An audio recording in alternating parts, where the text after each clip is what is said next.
Hello everyone. Welcome to this concurrent session on innovation in teaching and learning. And this is the second session that we've had after lunch. My name is Suniti Rikari and I'll be your chair for this session. I'm from a learning designer in the College of Health and Biomedicine at Victoria University, the one that's across the ditch in Melbourne, not the one in Wellington. Our next presenters for today will be Kulari, Lokuge and Sharon Whippy, who are going to be talking about engaging large cohorts of international students using an active learning platform. Now, I'm going to leave Kulari and Sharon to introduce themselves, but can I just say that I used to work in their wonderful team at Monash College, so it'll be really interesting to hear what they have to say about their program.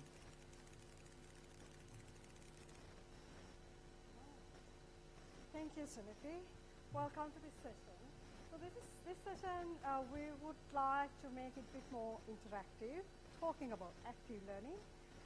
So therefore, we have created Echo 360 Active Learning Platform shell, and Joe has access. So some of you have already logged in and are there. If you would like to take part, if you put your hand up, if you haven't got the link, she can walk around and give you login and password.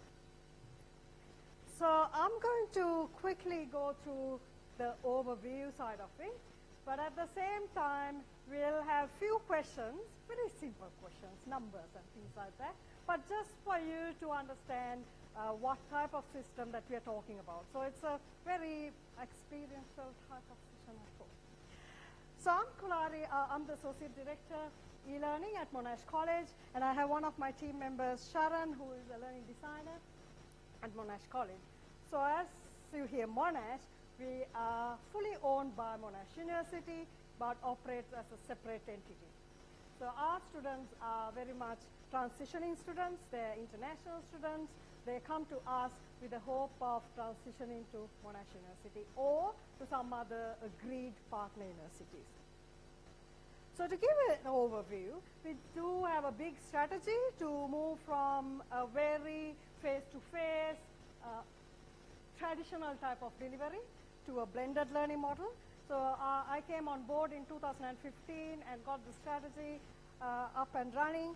And at the moment, we have quite a different approach at the college. So to see how we do this, engage our students, on the next slide, we do have our partners. So apart from having Monash College Melbourne, which is considered as a partner, the main partner, local partner, we have a couple of international partners. So there are 3 of those partners marked on this map. And if you can guess what the other partner country would be, just put a dot on, mark on this country. So I'll leave a minute or so for you to pull up the app and mark it on this. So this is the kind of thing that we enable our students to do in the class. It's very simple, but at the same time, you're not on your Facebook or doing your emails because you are supposed to do this stuff. Right? So how are we going? Should I close this? No? Give me a minute? Yeah. So keep talking. So the strategy was implemented by identifying different aspects of it. So it sits on 4 key pillars: the pedagogy, technology, people, and the processes. So we bring all those 4 pillars together to get all these things going. So the people being the key from a student's point of view, as well as from a staff point of view. Imagine getting something like this up and running, training the staff, making them feel comfortable and confident to fail in front of students sometimes when the screens doesn't work, the system doesn't work. A lot of work behind the scenes. So let's close this and see what it looks like. Yeah, so Sharon's closing it, and then these are your answers appearing in all different places with dots.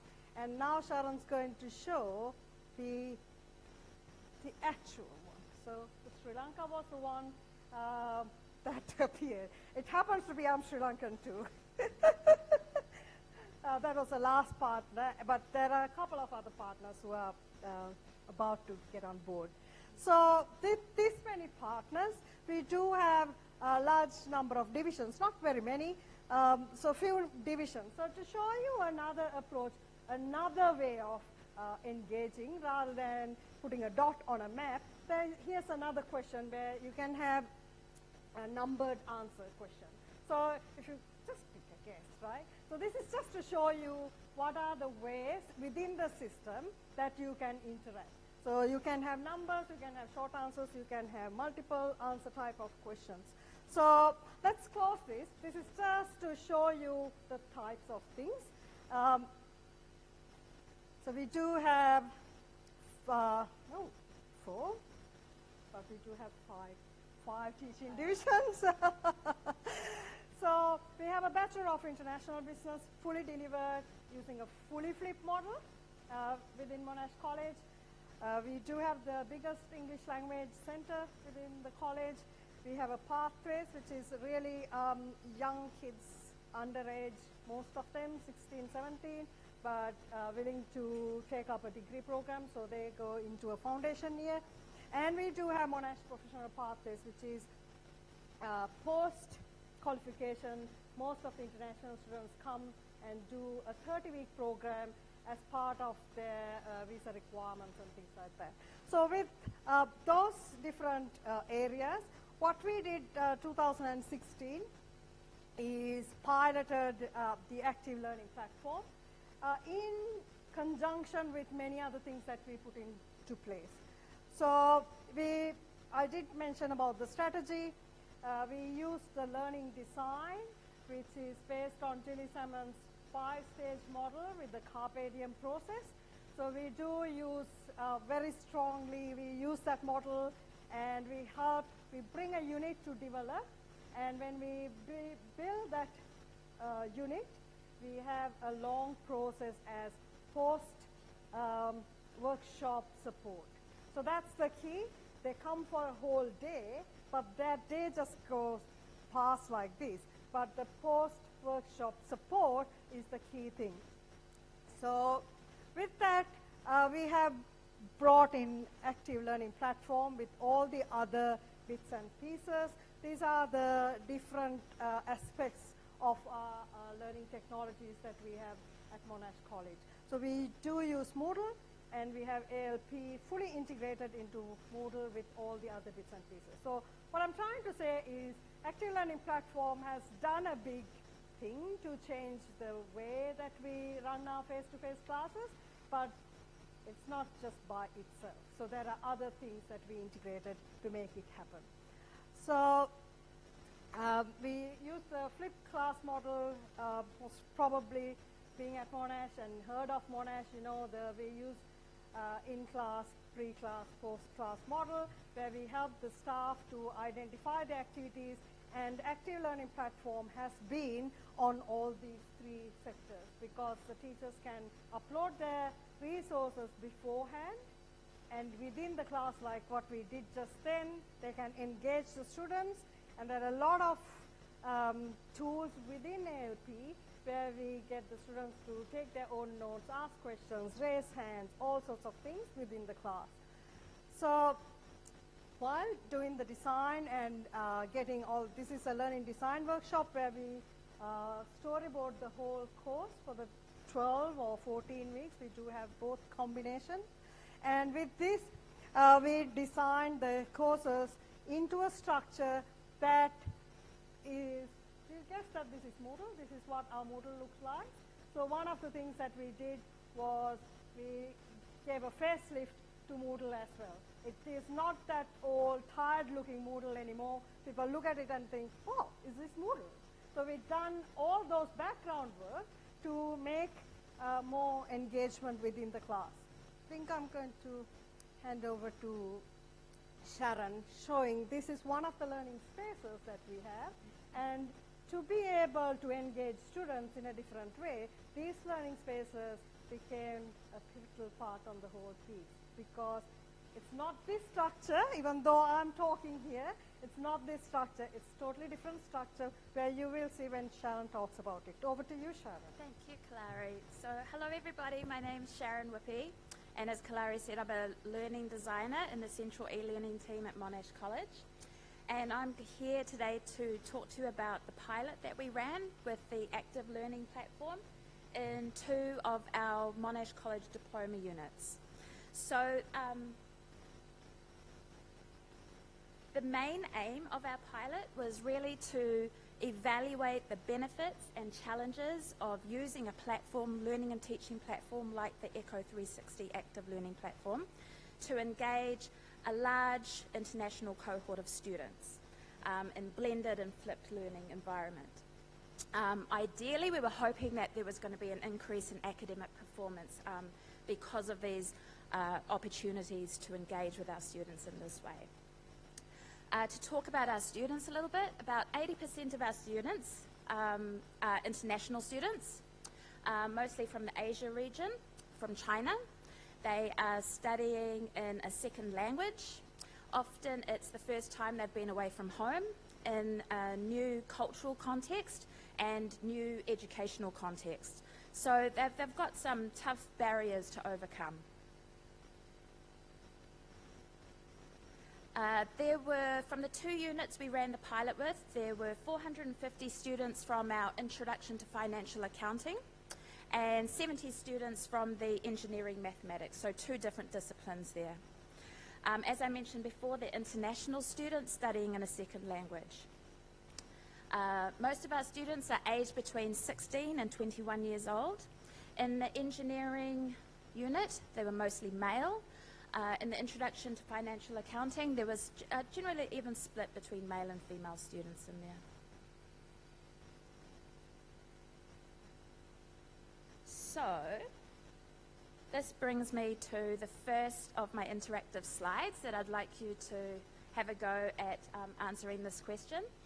This is the corner of one of the 5 100-seater ALP-capable lectorial spaces that we use to deliver content. You can see in the corner there are 4 screens, wall-mounted screens. What I'd like you to do is to guess how many altogether are in that room. So I'm just going to scroll down so you have the options there. If you would just take a guess at how many wall-mounted screens are in this space.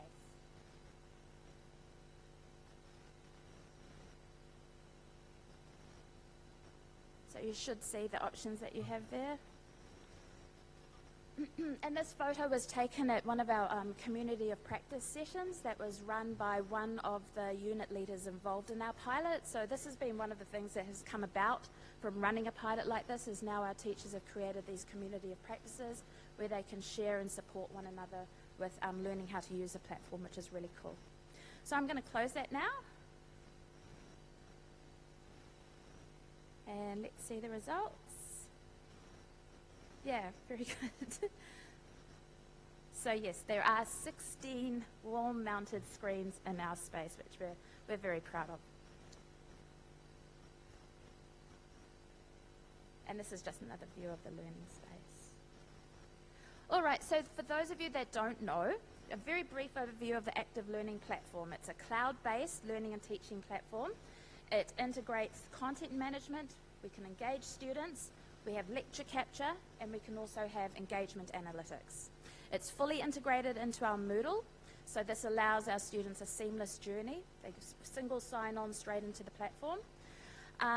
Lecturers and students work in the platform together. That's how a lecture would take place, like very much how it's happening here. And there are lecturers use interactive polling tasks like what we've been doing, multi-choice, true, false, image-based questions, short answer, and ordering questions.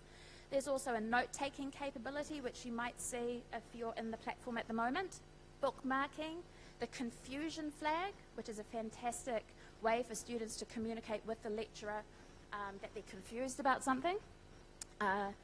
and a question and answer feature. So you might be asking questions now, but I'm not going to answer them until afterwards, because it does really turn the lecture space into a really dynamic environment. You're kind of having to deal with things on the go, or you deal with it afterwards. So that's a basic overview of the lecture active learning platform. And those of you who aren't inside the platform, this is just a view of the interface of one of the computers. You can see the PowerPoint on one side and the space where students would make notes on the other. So our data gathering with our students.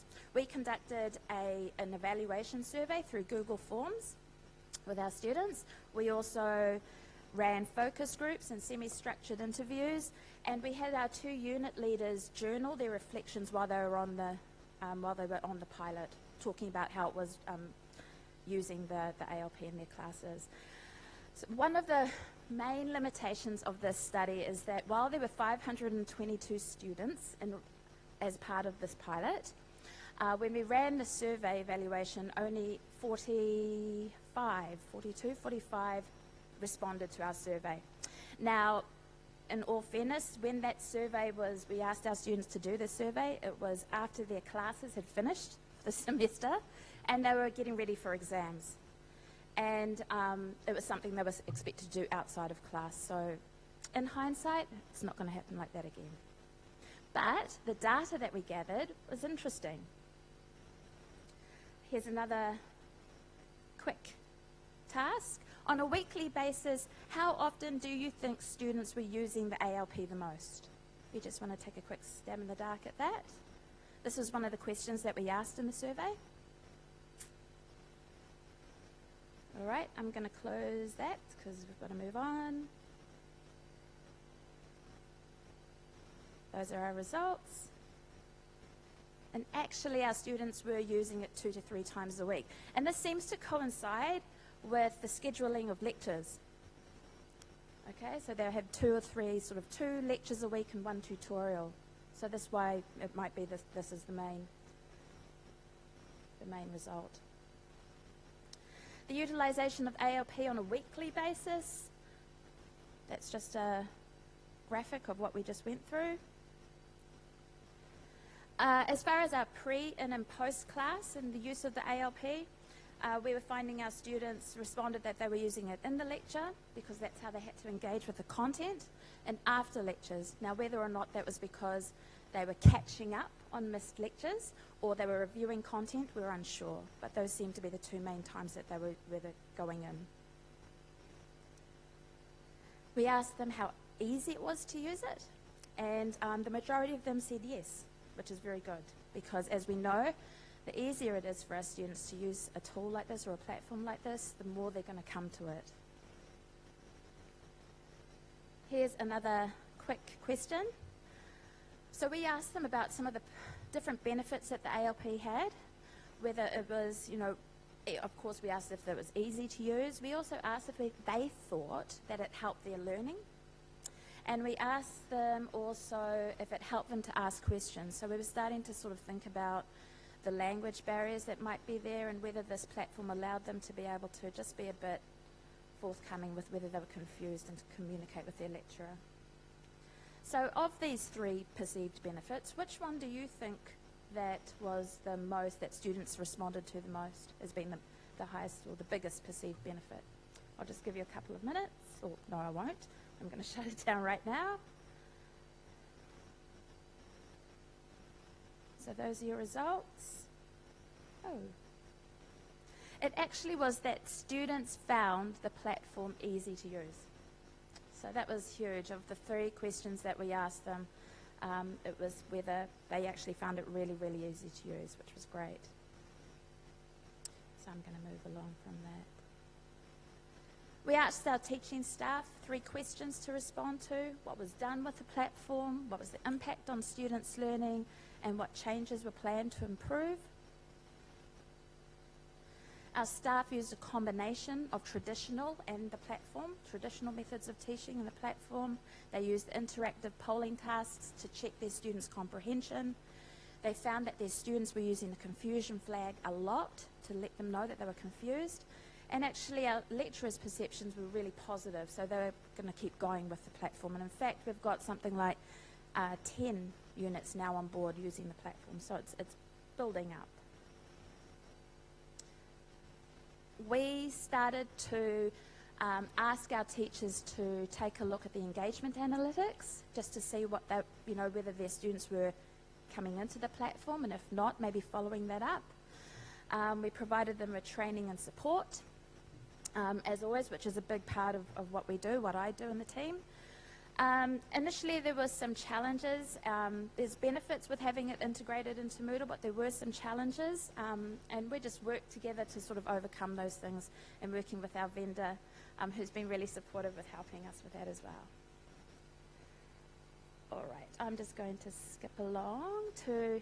So what we found from this pilot was actually that the ALP did allow the students and lecturer to interact. It did facilitate that. We found that it also, from our lecturers' feedback, is that it did give them insight into their students' learning and their engagement with the content. There was a positive change in students' pass rate. So according to the pilot, there was an increase in our engineering mathematics from 55% to 77% in the pass rate for this pilot. And for the financial accounting, showed an increase of 10% in their pass rates. So there was a positive, we believe, a positive correlation with that. There is, of course, a need for further research into the individual use and the way that it's being used, and students' perception and our data, and that's what we continue to do. And I guess as a team, and we're working with the teachers and we're continuing to survey, we are just moving forward with a way of using the platform to continue to engage our students to help their learning. Thank you very much.